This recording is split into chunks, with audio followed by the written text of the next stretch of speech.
हम लोग जो है लगभग 3-4 साल से लगातार जो है ये भ्रष्टाचार का मामला अपने शासन प्रशासन और इवन कि हम मंत्री मुख्यमंत्री तक उठा रहे हैं, लेकिन हमने देखा कि कहीं पर कुछ विशेष हो नहीं पा रहा है।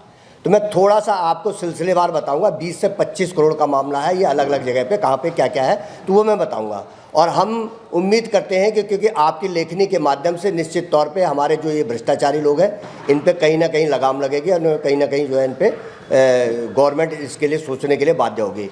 तो मैं सबसे पहले आपको बताना चाहूँगा कि जब उत्तर प्रदेश से अलग होकर के उत्तराखंड राज्य बना था तो राज्य गठन के टाइम पे जो आस्था एवं देवताओं का जो है वो हुआ था, समायोजन हुआ था। उस समय ये हमारे पास कागज़ है 2,18,00,000 रुपए का वहाँ से हमारे पास जो है वो आया था कि आप इन अधिकारियों के मालहानि का लॉसेज है, आप इनसे वसूली करिए, और हमने इस पैसे को अपने में समायोजन कर लिया। लेकिन मैं आपको बताऊं कि बड़े दुर्भाग्य की बात है, 2,18,00,000 रुपए में से आंशिक वसूली हुई है, बाकी जो के त्यों पेंडिंग पड़ी हुई है। और इसका एक उदाहरण भी मैं आपको दे दूं।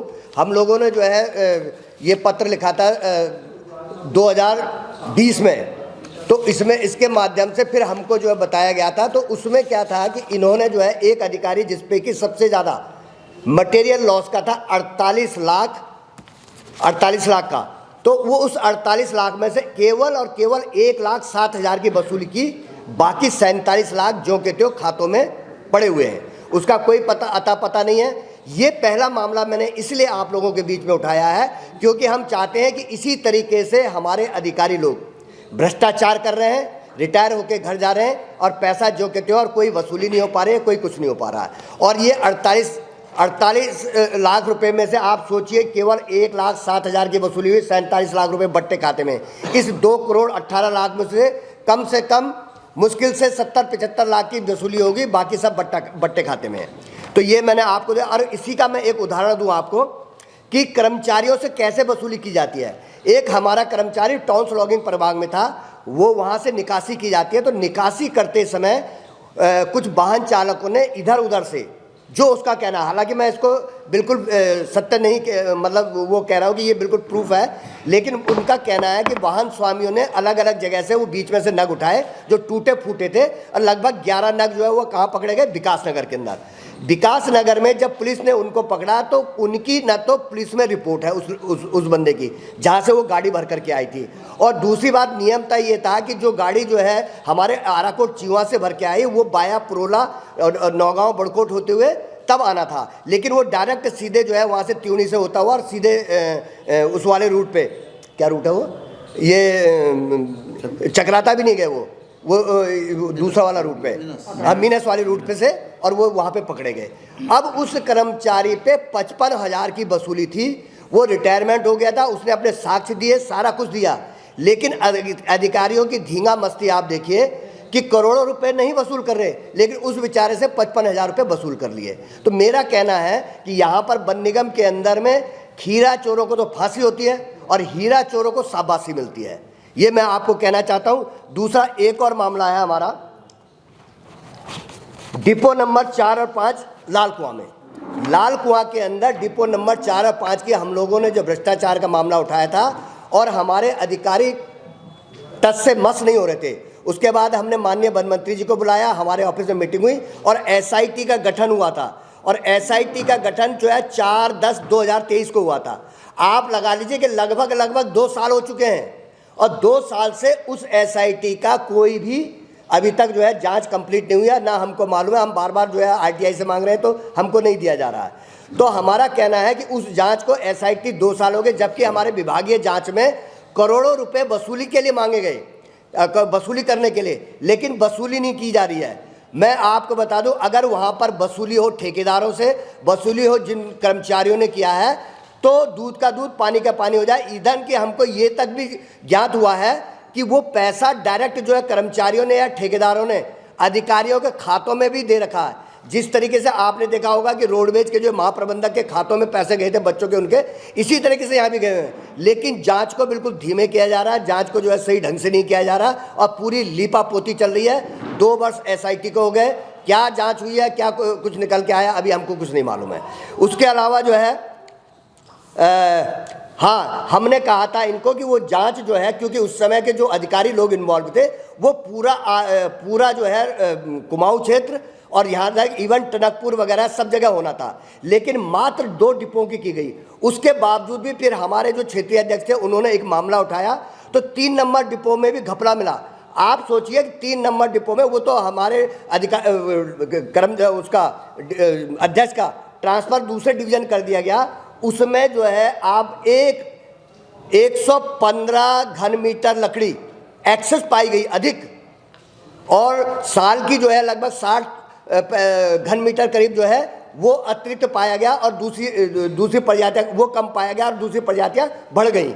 तो वहाँ पर क्या है कि एक जो है संगठित चोरी होती थी, उस पर जब हमारे क्षेत्रीय अध्यक्ष ने वहाँ पे आवाज़ उठाई तो उनका उत्पीड़न करके उनका ट्रांसफ़र कर दिया गया और उस मामले को रफा दफा कर दिया गया। मैं अभी यहाँ पर संभवतः हमारे जनवाणी के पत्रकार बंधु आए होंगे, उन्होंने वहाँ पे काफ़ी सारी जो है वो चीज़ें की थी, उजागर की थी। तो मैं कहूँगा कि अगर वो इसको भी उजागर करना चाहें तो इसके पूरे डेटाज हमारे पास है, हम सारे साक्ष्य वगैरह ये लेकर के आए हुए हैं। उसके अलावा जो है पश्चिमी क्षेत्र रामनगर के अंदर 1 करोड़ 11 लाख की जो है वहाँ पे जो है पीडी है, उस पीडी पे कुछ नहीं हो रहा है, और 1 साल में 2 पीडियाँ भी पड़ी हैं, लेकिन जांच कुछ नहीं की जा रही है। वो जांच जो की जा रही है वो केवल खाना पूर्ति के लिए लेटर आगे बढ़ा दी जा रहे हैं, लेकिन कुछ नहीं हो रहा। वहीं पर मैं आपको बता दूं कि रामनगर क्षेत्र में हमारे जो क्षेत्रीय अध्यक्ष थे, क्योंकि इन्होंने कर्मचारी संघ जब बार बार जो है भ्रष्टाचार के मामले उजागर कर रहा था तो इन्होंने इन पर बार करना शुरू कर दिया। तो पहले हमारा क्षेत्रीय अध्यक्ष कुमाऊं को दूसरी जगह ट्रांसफ़र कर दिया, उसको सस्पेंड किया। उसके बाद जो है रामनगर क्षेत्र में हमारे जो क्षेत्रीय अध्यक्ष हैं उमेश कुमार भट्ट जी, आप लगाइए कि वो मेडिकल पे थे उस जिस दिन वहाँ से माल जो है एक्साइज निकला, वो मेडिकल पे, वो लगातार जो है एम्स से भी उनका इलाज चल रहा है और वो जो है मेडिकल पे थे। उस दिन जो है वहाँ से जब निकासी हुई तो पहले एक नए बच्चे ने किया, उसने सही ढंग से किया, जब दूसरे ने किया तो उसने 10-11 नग जो है फालतू भर के भेज दिए। और वो व्यक्ति जब अधिकारियों के सामने स्वीकार कर रहा है कि सर ये गलती मेरी है, मैंने किया है, लेकिन उसके बावजूद भी जबरदस्ती हमारे अध्यक्ष जी का ट्रांसफ़र कर दिया और उनको जो है निलंबित कर दिया। 6 महीने से अधिक हो गए लेकिन अभी भी उसको बहाल नहीं कर रहे हैं। तो ये क्या है कि ये भ्रष्टाचार का मामला उठाओ तो आपको उल्टा जो है उत्पीड़ित करेंगे। उसके अलावा हरिद्वार खनन प्रभाग में अभी आपने देखा होगा कि हरिद्वार खनन प्रभाग में पिछले साल का 1 करोड़ 22 लाख का जो है पीडी है, 1 करोड़ 22 लाख की, और उस 1 करोड़ 22 लाख की पीडी भी वही भी इधर से उधर जा रही है, लेकिन कार्रवाई कुछ नहीं हो रही है। उस पीडी के अंतर्गत कुछ कर्मचारी ऐसे हैं जो अभी भी रखे हुए हैं। पिछले साल 57 लाख का घोटाला था, उसमें हमने वो भी उजागर किया था। उस 57 लाख में से मैंने आपको बताया था पिछली पीसी में कि 2 लोगों को मात्र सस्पेंड किया, बाकी को किसी को कुछ नहीं किया, और आज भी वो लोग वहाँ पे काम कर रहे हैं। इसके बाद इन्होंने हमारी पीसी करने के बाद वहाँ के अधिकारियों ने हरिद्वार के अंदर में पीसी की, और वो कहते हैं कि कर्मचारी संघ वन निगम की छवि धूमिल कर रहा। मैं आप लोगों के माध्यम से इस बात को कहना चाहता हूँ कि अगर हम वन निगम की छवि धूमिल कर रहे हैं तो आप हम पे जो है मुकदमा दर्ज करिए, और या तो जो है जांच हमारे सामने करिए। हम जांच के जो है आपको कई एविडेंस दे रहे हैं, और जांच आप जो है पारदर्शिता के साथ में करेंगे तो वहाँ पे करोड़ों रुपए का जो है लेखा जोखा मिलेगा, मोटा मोटा। और अभी भी जो है इस साल लगभग 60 लाख रुपए का घोटाला है, लगभग उससे ज़्यादा ही मिलेगा आपको। तो इस तरीके से घोटाले पे घोटाले चल रहे हैं, लेकिन अधिकारी मदमस्त हैं। और कहीं ना कहीं मैं जो समझता हूँ, और मैं ये कहने में कोई दिक्कत नहीं है कि जो ऊपर से जो हाई लेवल से जो ब्यूरोक्रेसी है उसका हाथ जरूर होगा, क्योंकि जब हम लगातार जो है शासन में जो है पत्र दे रहे हैं, प्रशासन में पत्र दे रहे हैं, लेकिन कोई कार्रवाई नहीं हो रही है। इसलिए हमको आप लोगों के मध्य आना पड़ा और आप लोगों से सामने अपनी आवाज़ को बताना पड़ा, और हम उम्मीद करते हैं कि आप लोगों के माध्यम से निश्चित तौर पर कुछ ना कुछ होगा। उसके अलावा जो है हरिद्वार खनन में मैंने अभी आपको बता दिया 50 से 60 लाख रुपए का घोटाला है, और इस तरीके से जो ये लोग जो है जो लोग भी घोटाले को उजागर करते हैं उनकी आवाज़ को लगातार जो है दबाया जा रहा है। उनको कहीं ना कहीं, मैं इसका एक जीता ज़्यादा उदाहरण दूं कि ये देखिए, जो ये हमने इसमें जो है लगभग आधे से ज़्यादा, कुछ हमारी डिमांडें भी हैं, लेकिन आधे से ज़्यादा भ्रष्टाचार के एविडेंस है इसके अंदर, और भ्रष्टाचार की। और ये फाइल हमने वर्तमान पिछले वालों को दिया है, वर्तमान एमडी को 12/9/2025 को दिया, और 12/9/2025 के बाद हमसे वार्ता करने के बजाय आपने अपने जो उनके अंदर में जो अधिकारी हैं उनको भी मौखिक रूप से ये कह दिया कि इनसे वार्ता न करें, और आज तक हमको वार्ता के लिए नहीं बुलाया गया। तो ये किस प्रकार की धींगा मस्ती इस देश के अंदर, इस राज्य के अंदर चल रही है। और जबकि यहाँ पर जो सरकार कहती है, विशेष करके हमारी जो धामी सरकार कहती है कि हम जीरो टॉलरेंस की सरकार है, हमने धामी जी को भी ये पत्र दिया था, और आज लगातार हम बार बार बोल रहे हैं, लेकिन पूरी तरीके से जो है जो भ्रष्टाचारी है उनको जो है उन पर सब लोग मौन है, उनको बचाया जा रहा है। अगर वन निगम के अंदर लगातार भ्रष्टाचार की जांच हो तो बहुत कुछ निकल करके आएगा। अभी आपने देखा होगा टॉन्स लॉगिंग प्रभाग के अंदर 8 करोड़ का घपला है, अधिकारी घपला करके चले गए, किसी पे 5 करोड़ का है, किसी के 3 करोड़ का है, इस तरीके से जो है पीडी पड़ी हुई है। वो लोग रिटायर्ड हो गए, लेकिन कोई पूछने वाला नहीं है। और मुझे लगता है कि अब कुछ विशेष जांच कुछ होगी नहीं। और जैसे मैंने ये आपको बताया था, शुरू में जो वन निगम को आस्तिया एवं देयताओं में 2 करोड़ 18 लाख का मिला था, वो ठंडे बस्ते में डाल दिया, बिल्कुल आंशिक रूप से वसूली हुई है, बाकी पैसा जो के त्यों पड़ा हुआ। तो इस तरीके से जो है वहाँ पे जो है भ्रष्टाचारियों को बचाया जा रहा है। सर, इसके लिए मुख्यतः आप किसी व्यक्ति, कोई पद पे बैठे हुए व्यक्ति, उस पद नाम या व्यक्ति का नाम आपने कहीं नहीं लिया जी। कौन लोग दोषी है, मीडिया किसको माने, कहाँ पूछताछ करने जाएगा? क्योंकि जो चीजें आपने बताई है कोई तो होगा ना, बिल्कुल संरक्षित कर, बिल्कुल आपने किसको माना? देखिए, सबसे पहले तो जो संरक्षित कर रहे हैं यहाँ के प्रबंध निदेशक महोदय कर रहे हैं, ठीक है। अभी मैंने आपको बताया कि सीधा सीधा जो है, आप देखिए 9 तारीख हो है, ये 1 फरवरी 15 फरवरी हो गया। 15 फरवरी से आप लगभग जो है 4-5 महीने हो चुके हैं। 4-5 महीने में अगर हमने भ्रष्टाचार उजागर रहा है तो प्रबंध निदेशक को चाहिए था कि हमको बुलाते, अब बताइए भाई ये कैसे जो है आपने लिखा हुआ है, लेकिन जो है वो हमको नहीं बुला रहे, बिल्कुल हमसे कोई वार्ता ही नहीं कर रहे हैं। और हमने कई रिमाइंडर उनको दे दिए हैं कि आप हमसे वार्ता नहीं करें, जबकि शासनादेश है, शासनादेश में साफ साफ लिखा हुआ कि महीने में एक बार जो विभागीय अध्यक्ष है वो कर्मचारी संगठनों से वार्ता करेगा, और जो सचिव लेवल पे है वो 3 महीने में एक बार वार्ता करेगा। लेकिन ये यहाँ पे प्रबंध निदेशक कोई वार्ता करने को तैयार ही नहीं है। नीना ग्रेवाल जी हैं। सर, एक सवाल है आपसे। जी सर। इस पूरे प्रकरण को अगर कोई समाज सेवी उठाता या आरटीआई एक्टिविस्ट उठाते तो बात समझ में आती। आप तो खुद कर्मचारी हैं वन विभाग के, बिल्कुल, आप लोग क्यों उठाते? देखिए सर, बिल्कुल निश्चित तौर पे आपने सही कहा, सत्य कहा। हम आपको कह रहे हैं कि हम आज नहीं उठा रहे हैं इस बात को, हम जो है लगातार 3-4 वर्षों से इसको उठा रहे हैं। और 3-4 वर्षों से, क्योंकि एक कर्मचारी और कर्मचारी यूनियनों का एक डेकोरम भी होता है कि आप जो है पहले जहाँ पर ये चल रहा है वहाँ पे उठाइए, उसके बाद धीरे धीरे ऊपर लेके जाइए। हमने ये मामला जो है आप लगाइए कि जो क्षेत्रीय स्तर से लेकर के, महाप्रबंधक स्तर से लेकर के, और क्या नाम है, सचिव स्तर से लेकर के और वन मंत्री स्तर तक हम लेके गए। वन मंत्री महोदय ने हमारी बैठकों में इस बात को भी कहा कि ऐसे अधिकारियों को हटाइए, लेकिन हमारे जो प्रबंध निदेशक ने नहीं हटाया है। अभी जो है मैंने पिछली बार भी एक बात का जिक्र किया था, वन निगम के अंदर एआई के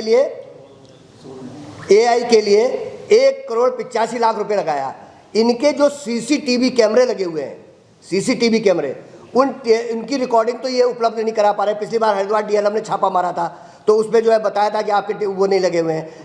RFID लगाने का जो है पूरे देश के अंदर जो है नियम है 2016 की और 2020 की खनन नीति में यह है कि आप बिना RFID के ये नदियों का चुगान नहीं कर सकते, लेकिन RFID कहीं है ही नहीं है।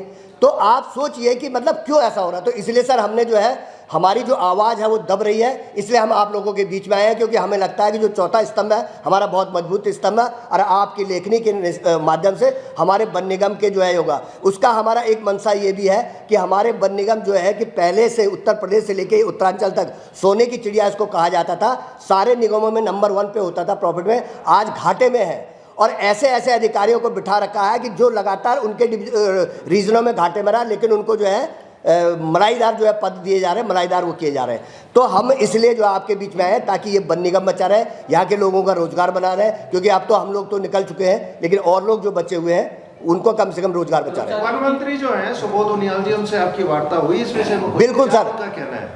उन्होंने हमारे सामने अधिकारी को धमकाया, उन्होंने कहा कि आप इसको हटाइए। अब वो करते क्या है कि जैसे उन्होंने कहा वो तत्काल जो है कि खाना पूर्ति के लिए वो कर देते हैं, फिर ठंडे पड़ जाते हैं। उन्होंने कहा अब तो वन मंत्री जी भूल गए होंगे या वो हो गए होंगे, और इसका तो बेहतर वन मंत्री जी जवाब दे सकते हैं। लेकिन जो हमको लगता है कि वो वन मंत्री जी को बाईपास कर रहे हैं। भाई साहब, 3 सालों से आप ये मुद्दा उठा रहे हैं, तो इन मुद्दों को लेकर आप कोर्ट क्यों नहीं गए अभी तक? आप कह रहे हैं कि सचिव स्तर तक आप गए हैं। जी सर, देखिए सर, निश्चित तौर पर आपका कहना है, कोर्ट में जाने के लिए बहुत सारी चीज़ें जो है आती हैं, क्योंकि देखिए पैसा भी कोर्ट में लगता है और उसको जो है बार बार लगातार जो है उसको मॉनिटरिंग करना है, वो करना है, इसलिए अभी तक हम नहीं गए थे। लेकिन अभी हमारा, क्योंकि हम भी एक थ्रू चैनल चल रहे हैं, अब हमने आपका चैनल पकड़ा है, इसके बाद भी हम 1-2 पीसी और करेंगे। उस पीसी के बाद अगर कुछ परिणाम नहीं आएगा तो निश्चित तौर पर हम कोर्ट जाएंगे।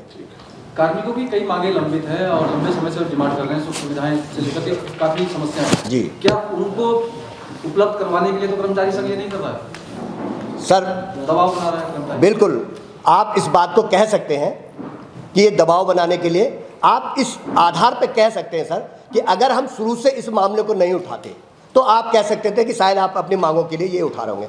हम लगातार अपनी मांगे भी उठा रहे हैं और भ्रष्टाचार के मामले भी उठा रहे हैं। और आप देखिए कि हमारे जो क्षेत्रीय अध्यक्ष मंत्री या प्रभागी लोग हैं उनका उत्पीड़न किया जा रहा है और जो दूसरे और लोग हैं उनको गोद में बिठाया जा रहा है। ठीक है, thank you. Thank you sir, बहुत बहुत धन्यवाद।